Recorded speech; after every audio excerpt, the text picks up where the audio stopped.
There are men who spend years controlling the woman beside them, controlling the money, controlling the decisions, even controlling her voice.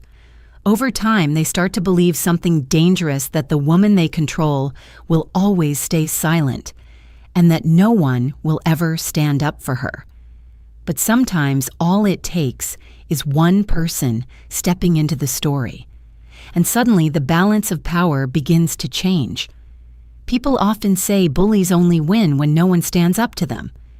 But when the truth finally comes out, what happens when the man who controlled everything for 30 years realizes the woman in front of him is no longer the victim he thought she was? Before we dive into today's story, let us know where you're tuning in from. It's always amazing to see where our stories travel. Don't forget to subscribe so you won't miss the next twist in this journey. Now let's listen to her story. My name is Callista Rowan, and I'm 66 years old.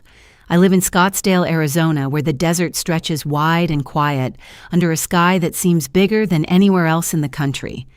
After decades of working in high-stress environments, I retired here because it offered something I hadn't had in a long time: peace. For most people in Scottsdale, retirement means golf courses and long lunches. For me, it meant slow mornings walking through the Sonoran Desert, while the sun climbed over the mountains, the air still cool and smelling faintly of sagebrush. I'd come home, make coffee, and spend my afternoons reading old case files, or occasionally consulting for small companies dealing with security issues or internal fraud. Before retirement, I spent most of my career as a corporate security consultant. My job was simple in theory, but complicated in practice. When businesses faced internal crises, embezzlement threats, disputes over assets, I was often the person they called. I'd spent years learning how to read people spot patterns and understand the quiet signs that something was wrong long before anyone else noticed. But for all the cases I'd handled, the most important relationship in my life had nothing to do with work. I have a twin sister. Her name is Seraphine Rowan. We were born minutes apart, and for most of our lives, people had trouble telling us apart. Even as adults, strangers sometimes stared too long before realizing they were looking at identical faces with identical eyes. But despite the physical resemblance, our lives moved in very different directions. I left home early, joined the military for several years, and eventually found my way into the world of corporate security. My work took me all over the country and sometimes overseas. It was unpredictable, intense, and often lonely, but it was the life I chose. Seraphine chose something else. At 36, she married a man named Gordon Hale and moved across the country to Savannah, Georgia. She built what most people would call a traditional life: a husband, a house near the river, eventually a daughter named Marissa. For many years, that was how I pictured her life: quiet, stable, safe. We spoke on the phone regularly, but something about those calls had always felt brief. Seraphine never complained. Whenever I asked how things were going, she'd say the same thing: "I'm fine." But the calls always ended quickly. Too quickly. Sometimes I would hear a faint tension in her voice, like someone who was careful about what they said and how long they stayed on the line. I noticed it, but I never pressed too hard. Families have their own rhythms, and people handle their marriages in their own ways. At least that's what I told myself. The night everything changed started like any other. It was close to 11 in the evening when my phone vibrated on the kitchen counter. I was halfway through a book and had just finished washing the dishes. When I looked at the screen and saw Seraphine's name, I smiled automatically. Then I answered. The moment the video connected, something felt wrong. The camera was shaking slightly and the image was dim. For a few seconds, all I could see were shadows and fabric. Then my eyes adjusted. Seraphine was inside a closet. I could tell immediately. The walls around her were crowded with hanging clothes, and the camera angle was low and cramped. She was sitting on the floor, holding the phone close to her face. Her eyes were red.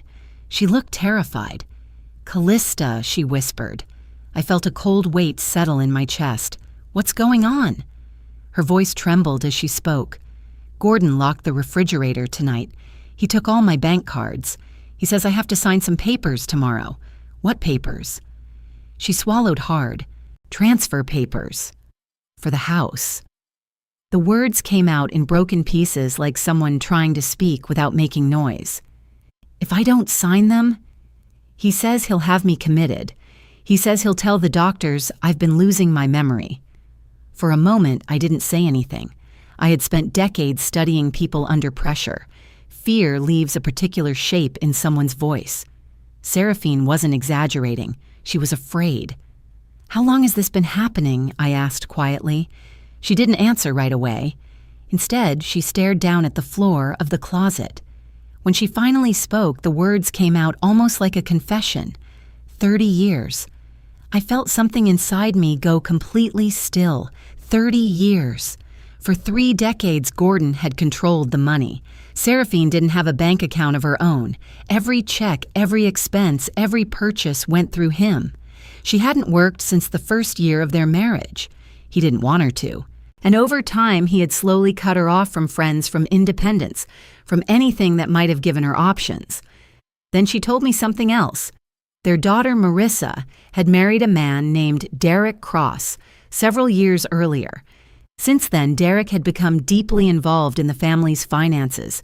Recently, he had started talking about selling the house. Seraphine said Derek had arranged a life insurance policy in her name just a few months earlier. $500,000. And the beneficiary wasn't Gordon, it was Derek. The pattern was so familiar, it made my stomach tighten. Isolation, financial control, insurance, pressure to transfer property. In my line of work, those things rarely happened by accident. Before I could ask another question, Seraphine suddenly froze. I heard something faint through the phone. Footsteps. Her eyes widened. She lowered her voice even further. "If something happens to me," she whispered, "they'll say, I'm losing my mind." The line went dead. I stared at the dark screen for several seconds. My house was completely silent, but my mind was already moving through possibilities, connections, risks. Every instinct I'd built over 40 years was telling me the same thing. Seraphine wasn't just unhappy. She was trapped, and she might be in real danger. I stood there for a long moment thinking about everything she had said. Then I grabbed my keys. Within 20 minutes, I was on the road heading east out of Scottsdale. The desert night stretched endlessly ahead of me, and the only thought running through my mind was simple. If what Seraphine told me was true, I wasn't just going to rescue my sister. I was going to make sure the men responsible would never forget the lesson that followed. The drive from Arizona to Georgia took more than 14 hours, but I barely noticed the time passing. Long drives have a strange effect on the mind. The road becomes rhythm and thoughts begin to organize themselves in quiet layers. During that entire trip, I tried calling Seraphine again and again. Her phone never connected. It went straight to voicemail every time. That alone told me enough. If Gordon had taken her bank cards, it wouldn't surprise me if he had taken her phone too. Somewhere around the New Mexico state line, I began replaying every conversation Seraphine and I had had over the past few years. The short calls, the quick goodbyes, the way she always sounded careful. At the time, I had thought she was simply protecting her marriage from outside judgment. Now I wondered if she had been protecting herself. We arranged to meet the next day at a small gas station just outside downtown Savannah, not far from the Talmadge Memorial Bridge that arches over the river. I arrived early and parked near the pumps.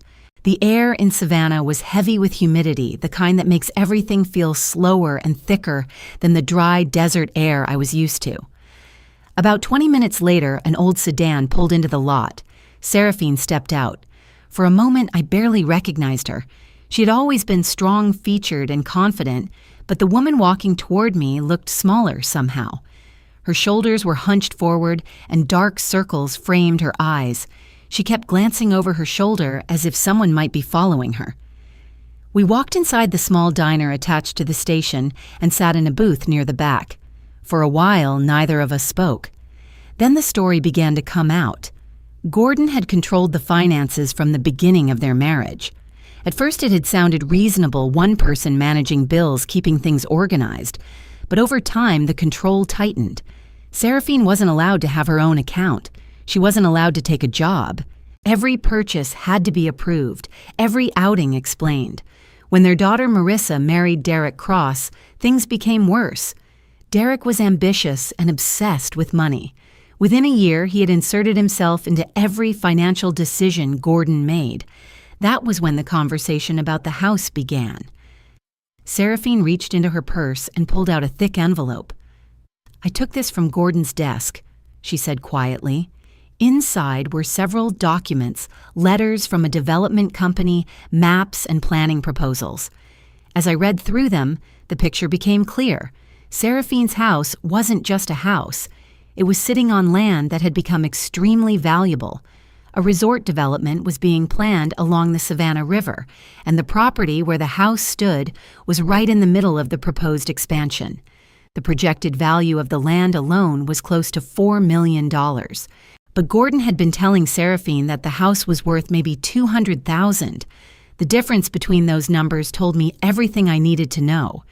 Then Seraphine told me something else. A few weeks earlier, she had overheard Derek speaking with Gordon in the kitchen. Derek had said almost casually, "If she dies before the sale goes through, everything becomes a lot easier." The words hung in the air between us. I had seen enough cases in my career to recognize the pattern. Isolate the victim, control their money, create financial incentives for their death. I leaned back in the booth and studied my sister's face. Then an idea began forming in my mind.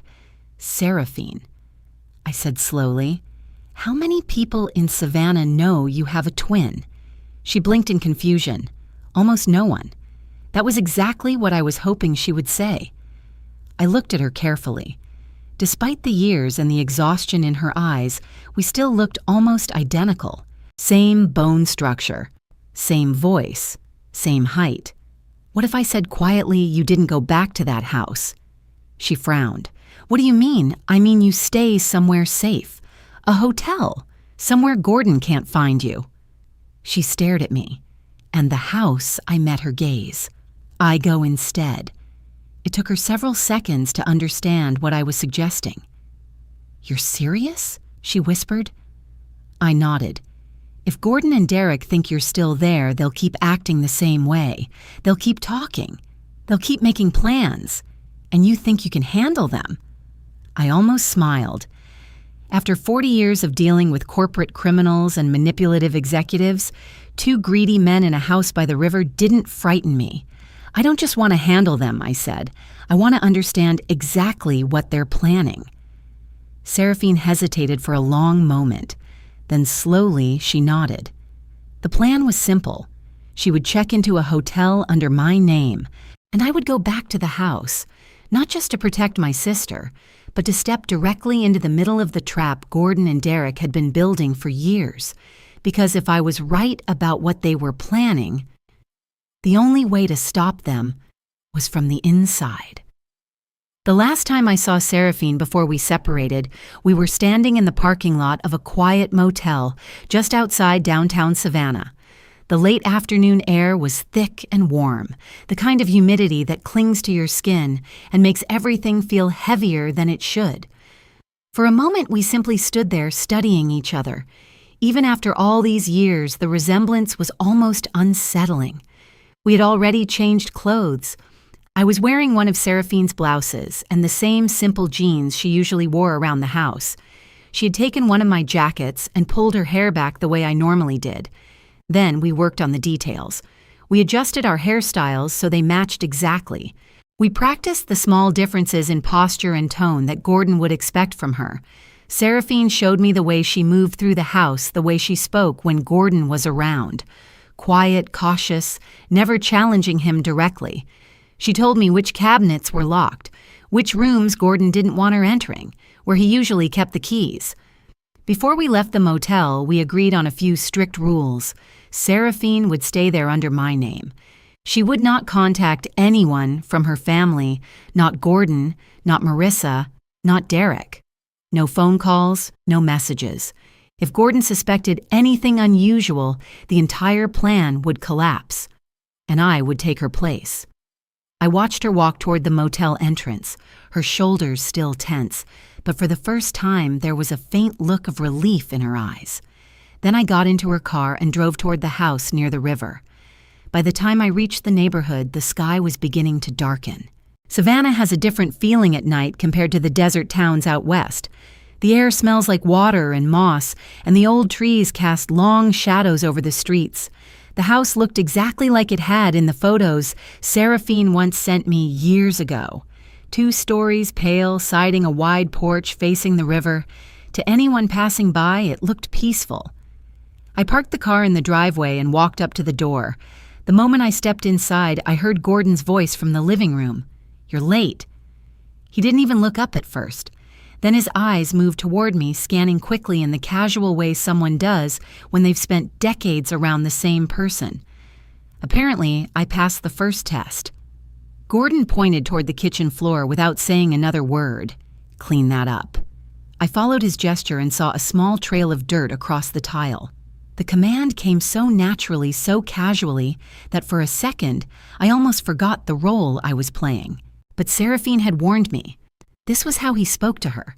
Not like a husband, more like an employer speaking to someone hired to do housework. I grabbed a towel and wiped the floor without arguing. Years of investigative work had taught me that sometimes the best way to learn about someone is simply to let them believe nothing has changed. Later that evening, Derek and Marissa arrived for dinner. I stayed quiet while they talked at the table. Gordon sat at the head. Derek sat across from him. Marissa moved between the kitchen and the dining room carrying plates. And Seraphine's place, my place, remained empty until everyone else had started eating. When I finally approached the table, Gordon barely glanced at me. "Not yet," he said. I stood there for a moment before stepping back. Apparently, Seraphine wasn't allowed to sit while Derek was present. It wasn't subtle. It wasn't hidden. The power structure inside that house was visible in every small interaction. Derek talked constantly about business, development, deadlines. He mentioned a project along the river more than once, something about investors waiting for final confirmation. Marissa nodded along, agreeing with everything he said. Not once did she defend her mother. After dinner, I began cleaning the kitchen while the others continued talking in the living room. That was when I noticed the smell. It was faint. So faint that most people probably wouldn't have noticed it at all. But after years working around security systems and industrial facilities, I knew the scent immediately. Gas. I moved slowly around the kitchen until I located the source near the stove. One of the gas connections beneath the appliance had been loosened slightly, not enough to cause an obvious leak, just enough to release a slow, steady amount over time. I crouched down and studied the fitting. If gas accumulated in the room for several hours, even something as small as flipping a light switch could ignite it. The realization sat heavily in the back of my mind. Later that night, when Gordon went upstairs, I quietly walked down the hallway toward the small office Seraphine had described. The door wasn't locked. Inside the room smelled faintly of paper and dust. A desk lamp cast a narrow circle of light across a stack of files.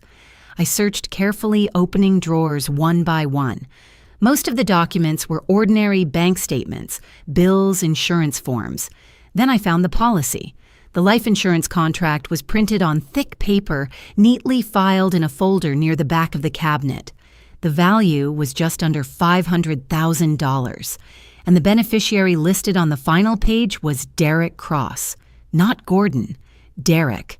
That alone was enough to make the situation darker than it already was. Before leaving the office, I took a few quick photos of the documents with my phone. Later that night, I stepped outside briefly to the side yard. The garage door was partly open and voices drifted through the quiet air.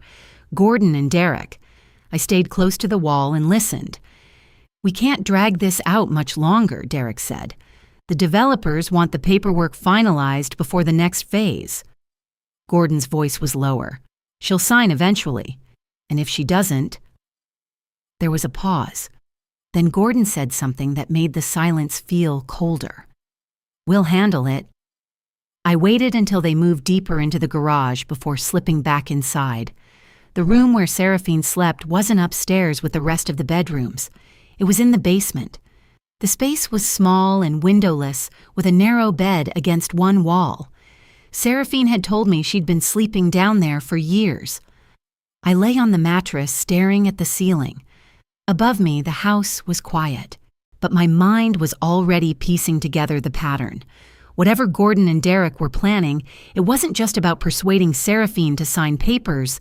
They were preparing for other possibilities.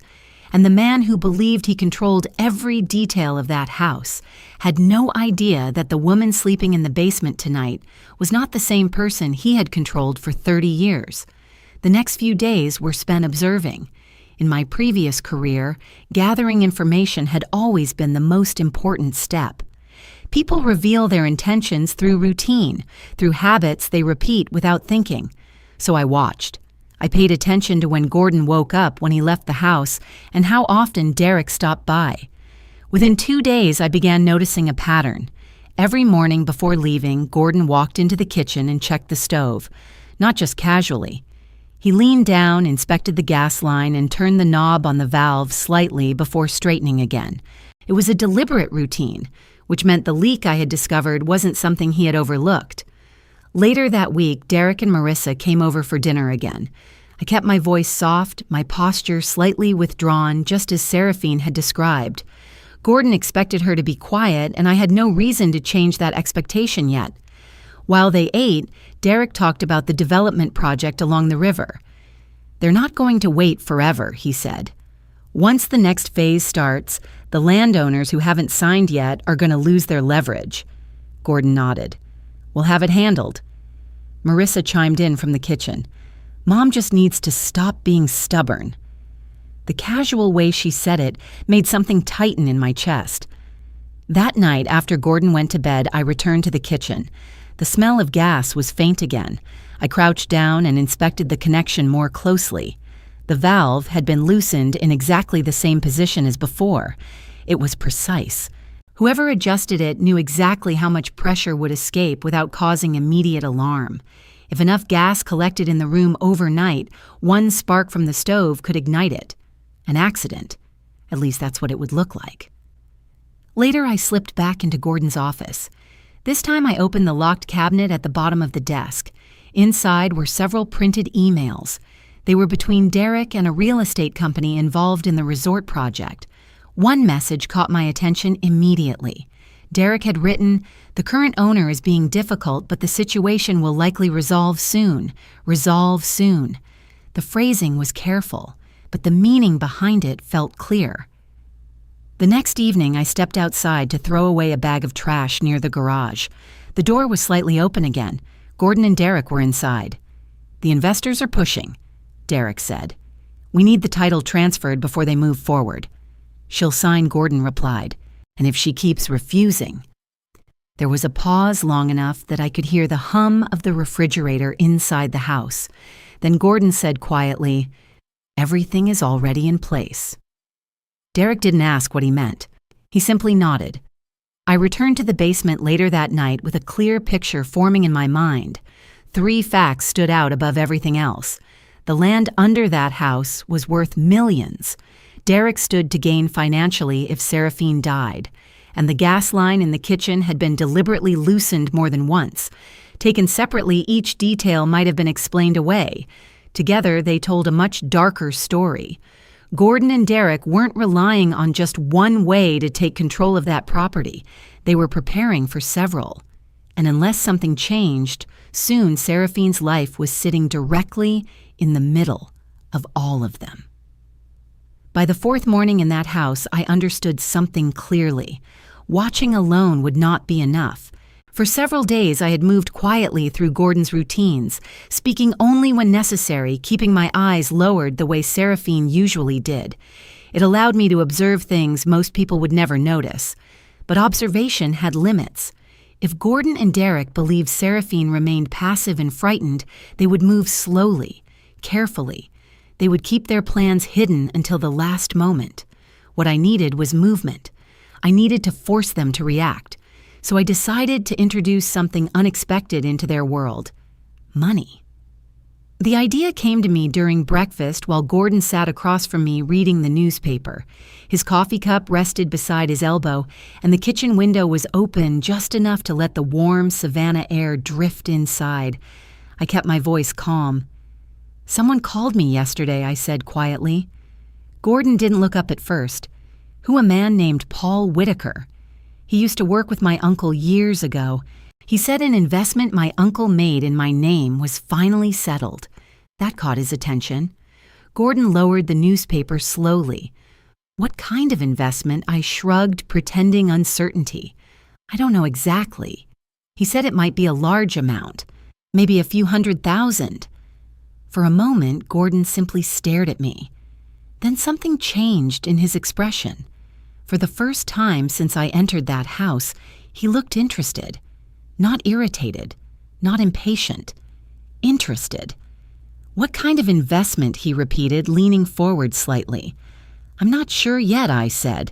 "He wants to meet later this week to discuss it." Gordon folded the newspaper and set it aside. "Well," he said carefully, "that's good news." The words sounded strange coming from him. He had spent decades treating Seraphine like an inconvenience. Now suddenly he wanted to talk. The change became even clearer that evening when Derek arrived. Usually Derek visited once or twice a week, but that night he showed up before sunset. He walked into the kitchen with the confident stride of someone who believed he controlled the room.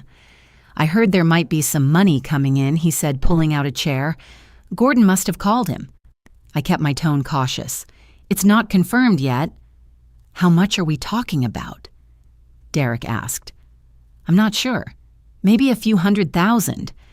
Derek leaned back in the chair and smiled. "Well, he said that kind of money needs to be handled carefully." His eyes narrowed slightly. "You ever thought about investing it?" I pretended to hesitate. I was thinking about it. Maybe real estate. That was all the invitation he needed. Derek leaned forward immediately. "I could help you with that," he said. "I know the market around here better than anyone." Of course he did. Control was the real goal, not just the land under the house, anything Seraphine might own. The following afternoon, Gordon approached me again while I was washing dishes. "You've been acting a little different lately," he said. I turned slightly. "What do you mean? You seem distracted," he replied. "Forgetful." The word hung in the air. Forgetful. I kept my expression neutral. "I'm fine." He studied me for a moment. "Maybe we should have you talk to someone, just to make sure everything's all right." There it was. The next step. "A doctor," he continued casually. "A specialist, I know." "Very good." I nodded slowly, pretending uncertainty. "If you think it's necessary." That night, Gordon left his phone on the kitchen counter while he went upstairs. I waited until I heard the bedroom door close before picking it up.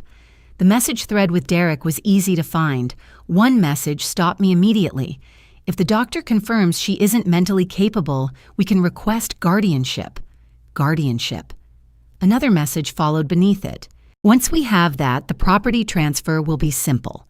I scrolled further, and then I saw the line that made my jaw tighten slightly. "If the doctor doesn't work, we still have another option." The words were short, but I already knew what they meant. Gas. The loose valve in the kitchen.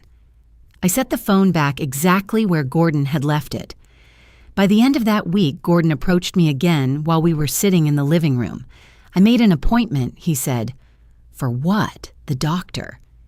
He spoke the words casually, as if scheduling a dental cleaning. "Tomorrow morning." I looked down at my hands, letting a few seconds pass. Then I nodded. Inside my mind, the pieces were already moving. For days, I had been gathering information. But tomorrow would be different. Tomorrow, I would begin dismantling their plan. The clinic was located on the outskirts of Savannah, in a quiet commercial district where the buildings looked older and slightly worn. Gordon drove. Neither of us spoke much during the trip. I watched the road ahead while the morning sun filtered through the windshield. Derek's truck was already parked outside when we arrived. That didn't surprise me. The building itself was small and narrow with faded beige walls and a single receptionist behind a glass window. There were only 2 other chairs in the waiting area, both empty. The quiet felt unnatural. Medical offices usually have a rhythm to them. Phones ringing, people moving in and out, nurses speaking softly in the hallway. This place felt still. Derek stood when we entered. "Morning," he said. Gordon nodded. The doctor appeared a few minutes later.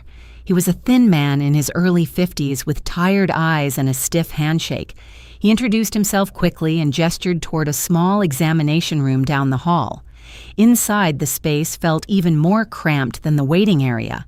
A desk, 2 chairs, and a small tray of medical equipment near the wall. The doctor barely asked any questions. "What brings you in today?" he said, glancing briefly at Gordon. "Memory concerns," Gordon replied smoothly. The doctor nodded. Then he turned to me. "You've been feeling confused lately." "I don't think so," I said calmly. He scribbled something on a clipboard. "I'd like to give you something that will help you relax. It will make the evaluation easier." He reached for a syringe. That alone was unusual. Psychiatric evaluations rarely start with injections. As he prepared the needle, I noticed something else.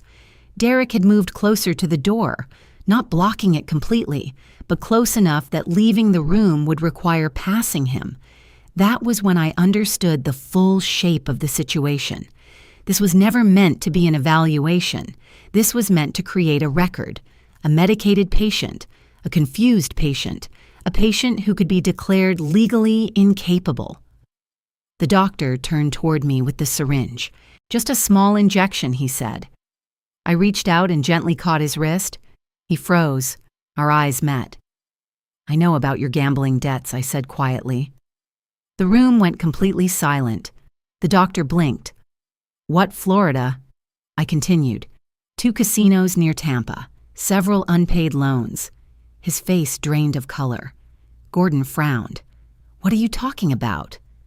The doctor tried to pull his hand back. I didn't let go. "I also know the state medical board would be very interested in those debts," I said calmly, "and the fact that you're preparing to medicate a patient without proper evaluation." Derek stepped forward slightly. "What is this?" I turned my head toward him. "It's a conversation."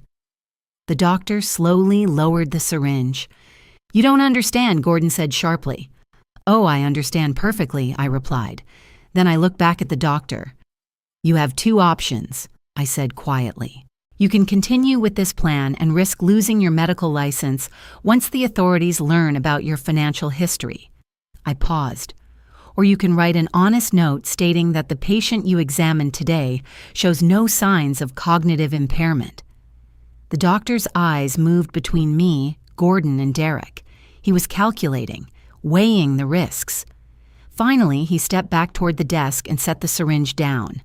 I think he said slowly that further evaluation is unnecessary. He pulled out a form and began writing. Gordon's face darkened. Derek said nothing, but his jaw tightened. A minute later, the doctor handed me the note. It stated clearly that there were no signs of mental instability or cognitive decline. Exactly what Derek and Gordon did not want. We left the clinic in silence. Outside, Derek's eyes followed me across the parking lot. The anger in them was unmistakable. The plan they had prepared had just collapsed. But I also understood something else as Gordon started the car. Men who build schemes like this rarely stop after the first failure. They adjust. And if the legal path had just been blocked, the next step might be far more dangerous. After the visit to the clinic, the atmosphere inside the house changed. Gordon became quieter, more watchful. Derek still visited often, but his confidence had faded into something sharper, something more careful. When they spoke to each other, their voices dropped lower than before, and they rarely continued conversations when I entered the room. But they did not stop. If anything, the tension inside the house only deepened. For several days, I watched Gordon make phone calls on the back porch, pacing slowly while speaking in low tones. Derek came by twice during the week, and both times they disappeared into the garage with the door partially closed. They were planning something. That much was obvious. The announcement came 3 evenings later. I was rinsing dishes in the sink when Gordon walked into the kitchen. "We're hosting a party next weekend," he said casually. I turned slightly. What kind of party? Our 30th anniversary, he replied. Friends, neighbors, a few people from the community. His tone was almost cheerful. For a man who had barely spoken to Seraphine for years, the idea of celebrating a marriage suddenly seemed strange, but the details made it even clearer. Over the next few days, Derek personally contacted several local business owners and neighbors. I overheard him on the phone inviting people, encouraging them to attend. At the same time, Gordon spent hours in his office organizing paperwork. One evening, I passed by the open door and saw a stack of documents neatly arranged on his desk. Legal documents, property transfer forms. It didn't take long to understand what the party really was: a stage, an audience, and a moment where Gordon expected Seraphine to sign away the land under the pressure of dozens of watching eyes. The confirmation came the night before the party. I stepped outside to throw away a bag of trash and heard voices drifting from the garage again. Derek's voice carried clearly through the quiet air. If she signs in front of everyone, the developers can close the deal almost immediately. Gordon replied, "She won't want to cause a scene, and if she hesitates, then we remind her who's been supporting her all these years," Gordon said. "She won't want to embarrass herself in front of the neighbors." I stood quietly beside the side wall of the house, listening. They believed the pressure of a public setting would break her. They believed embarrassment would be enough. That night, after Gordon went upstairs, I called Seraphine from a small prepaid phone I had bought earlier in the week. It's time I told her. She listened carefully while I explained what was about to happen. I also contacted a lawyer in Savannah who had worked with me years earlier on a corporate investigation. I told him everything I had discovered: the insurance policy, the real value of the land, the messages between Derek and the development company. He agreed to be present nearby in case the situation escalated. Over the next 24 hours, I prepared quietly. I organized copies of the documents I had photographed. I saved the audio recordings I had captured when Gordon and Derek spoke in the garage and kitchen, and I waited. The evening of the party arrived with warm air drifting across the river. The backyard lights were strung between trees, casting soft golden circles over the grass. Tables were arranged along the fence, and a small bar had been set up near the patio. By sunset, dozens of people had arrived: neighbors, local business owners, a few people Derek introduced as colleagues. Everyone seemed relaxed, smiling, holding drinks while music played softly through outdoor speakers. To them, it was a celebration. To Gordon and Derek, it was a performance. Gordon began the evening with a speech. He stood near the center of the yard, holding a glass of champagne, thanking everyone for coming. 30 years ago, he said, smiling toward me, "Seraphine and I started a life together." The words sounded rehearsed. He talked about loyalty, family, the importance of shared history. Several guests applauded politely. Then Gordon turned toward me. "And I think it's only fair," he continued, "that Seraphine says a few words as well." People clapped again as I stepped forward. For a moment, I looked out over the crowd, dozens of faces watching quietly. Gordon moved closer and placed a folder into my hands. Before the speech, he said softly, "There's just a few documents I'd like you to sign." The papers were exactly what I expected: property transfer forms, documents that would give Gordon control of the land. Derek stood a few feet away, watching carefully. I didn't sign. Instead, I closed the folder slowly and looked out across the yard. 30 years is a long time, I began. The crowd grew quiet. Long enough for people to believe they understand a marriage from the outside. Several guests nodded politely, but sometimes I continued the truth about a marriage doesn't happen in the living room. My voice remained calm. Sometimes it happens in places no one else sees. A few people exchanged uncertain glances. For example, I said, "How many of you knew that Seraphine has spent years sleeping in the basement of this house?" The murmurs started immediately. I continued before Gordon could interrupt. "How many of you knew she wasn't allowed to control her own money?" Now the whispers grew louder. "And how many of you knew she had been prevented from working or seeing friends for most of her marriage?" Several people were staring openly at Gordon now. He stepped forward sharply. "That's enough." But I continued. "There's something else everyone should know."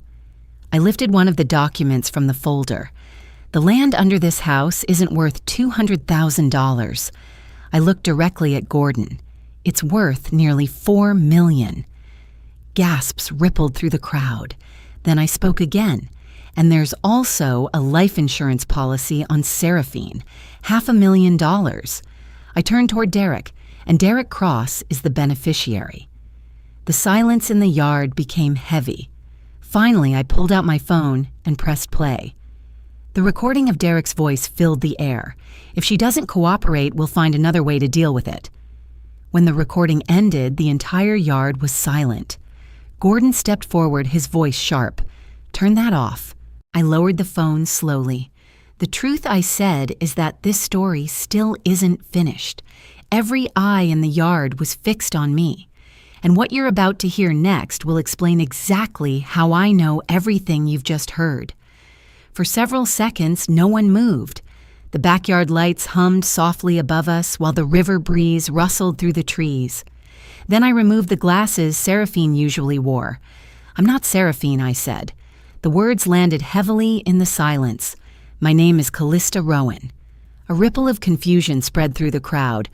"I'm her twin sister." Several guests stared at me, looking closer now, trying to reconcile what they were hearing with the face they had known for years. Gordon's expression changed instantly. "What are you talking about?" I spoke clearly so everyone could hear. "A few days ago, Seraphine called me in the middle of the night. She told me she was being forced to sign away her home."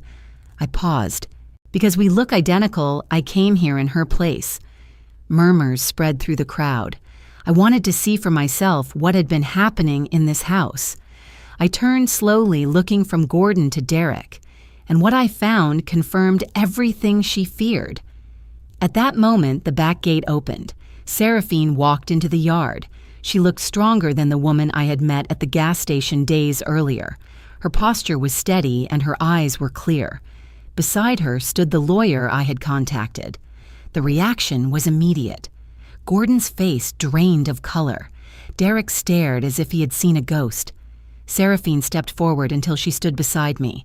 The lawyer spoke next. "My client will be filing for divorce effective immediately," he announced. He held up a folder of his own. "In addition, we are preparing legal action regarding attempts to manipulate property ownership and create false claims of mental instability." He looked directly at Gordon. "There is also evidence suggesting deliberate tampering with a gas line inside the home." The words hung in the air. A few guests began whispering. Derek stepped forward suddenly. "This is ridiculous," he said. "You're making accusations without proof." I raised the phone again. "You already heard one recording." Several people nodded. Marissa, who had been standing near the patio, turned toward Derek with disbelief in her eyes. "You told him that she asked." Derek said nothing. The argument between them started almost immediately, voices rising, accusations flying. For the first time, the unity that had held their plan together began to crack. Gordon stood motionless in the center of the yard, his carefully prepared evening unraveling around him. No signatures, no property transfer, and now dozens of witnesses. Eventually, he turned without another word and walked toward the house. No one stopped him. The party ended quietly after that. Over the following weeks, Seraphine officially filed for divorce.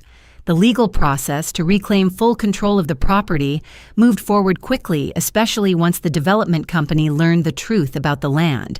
They began negotiating directly with her instead of Gordon. For the first time in 3 decades, Seraphine was making decisions about her own future. The land might eventually be worth millions, but to me, that wasn't the most important part. What mattered was that my sister had her life back, and the men who believed they had controlled her for 30 years had finally discovered something they never expected. The woman they thought was powerless had been stronger than they ever imagined.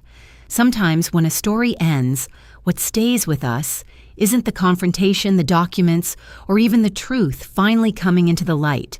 It's the quiet moment afterward, when everything settles and people begin to breathe again. Listening to a story like this reminds us that strength doesn't always look loud or dramatic. Sometimes it's simply the courage to step out of fear after many years, or the kindness of someone who chooses to stand beside another person when it matters most. Life has a way of revealing people slowly, and in the end, what often matters most is not who won or lost, but who found the chance to begin again.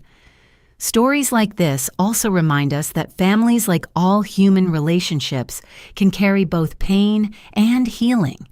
And sometimes healing begins the moment someone finally feels seen, heard, and believed. If you're listening tonight and something in this story resonated with you, know that you're not alone. There are more shared experiences out there than we often realize. If you enjoy spending time here with these stories, you're always welcome to subscribe and stay with this little community where we listen, reflect, and share together. And if you feel like it, you can leave a few words in the comments about where you're listening from or what part of the story stayed with you the most. For now, thank you for being here with us, for taking this journey together. Wherever you are tonight, take care of yourself, and we'll meet again soon in the next story.